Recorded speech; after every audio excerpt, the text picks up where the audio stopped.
Dan Gilmore.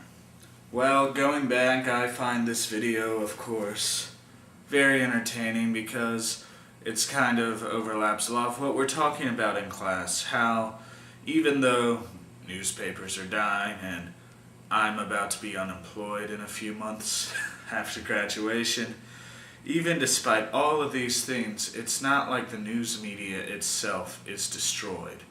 The fact of the matter is the news media will survive on the internet. I like his talking about if something fails, just start over and try again. Keep trying and find something that works.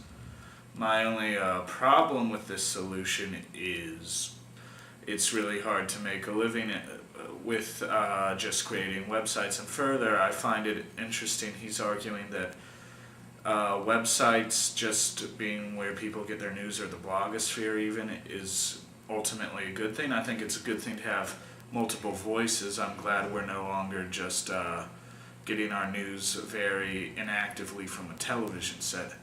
However, I think it does create a problem with authenticity, which he does speak about. How do you authenticate the news? And ultimately people need to be aware themselves and be able to judge and call bullshit initially on anything that sounds like bullshit, or just be skeptical and verify information.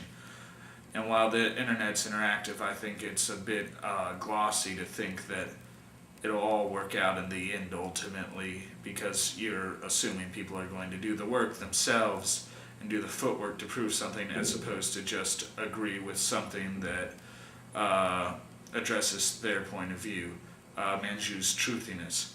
I'm not sure if that's fully accurate what Gilmore's saying, but as the whole, I'm glad some people are arguing journalism isn't dead, even if newspapers are, and I thought it was a good video.